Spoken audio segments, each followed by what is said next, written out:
ایک صحابی نے نبی کریم صلی اللہ علیہ وسلم سے یہ درخواست کی کہ یا رسول اللہ مجھے کوئی نصیحت فرمائیے اور مختصر فرمائیے.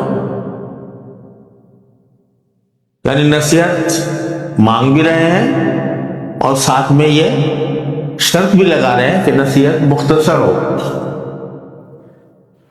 اب اگر کوئی میرے جیسا ہوتا تو جواب میں یہ کہتا کہ خدا کے بندے تم میرے اوپر پہلے سے شرطیں قاعدے لگا رہے ہو کہ مختصر بات کروں اور نصیحت بھی مانگ رہے ہو. اگر نصیحت مانگنی ہے تو مجھ کو چھوڑ دو، میں جو نصیحت کرنا چاہوں وہ کر دوں. لیکن رسول کریم صلی اللہ علیہ وسلم رحمت للعالمین صلی اللہ علیہ وسلم آپ نے اس پر کوئی برا نہیں منایا کہ وہ یہ بھی کہہ رہا ہے کہ نصیحت کرو اور یہ بھی کہہ رہا ہے کہ مختصر کرو.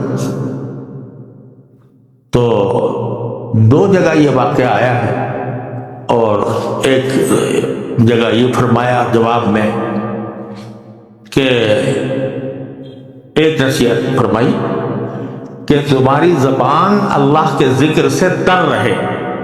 سبحان اللہ. بس یہ نصیحت تمہاری زبان اللہ تعالیٰ کے ذکر سے تر رہے، یعنی ہر وقت تمہاری زبان پر اللہ تبارک و تعالیٰ کا ذکر ہو. اور دوسرے ایک واقعے میں روایت میں یہ ہے کہ آپ نے فرمایا جب اس شخص نے کہا کہ مجھے بتائیے، ان صحابی نے پوچھا کہ یا رسول اللہ تو مجھے نصیحت کیجئے اور مختصر کیجئے. تو فرمایا لا تغضب، اللہ غصہ نہ کرنا، بس یہ غصہ نہ کرنا. اب یہ غصہ اتنی بڑی بیماری ہے کہ انسان کو اس کا پتہ نہیں چلتا.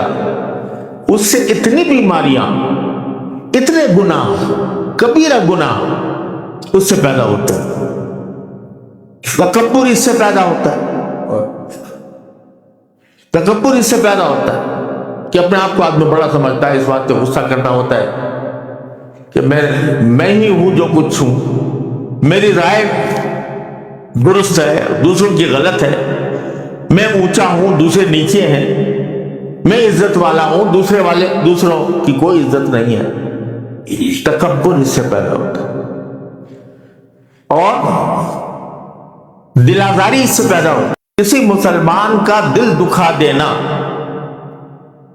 کسی بھی مسلمان کا دل دکھا دینا یہ کبیرہ گناہ ہے.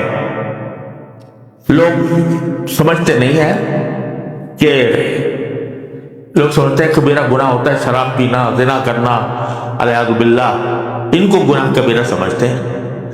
لیکن کسی مسلمان کو تکلیف پہنچانا یا اس کا دل توڑ دینا، دل آزاری کرنا، یہ بھی کبیرہ گناہ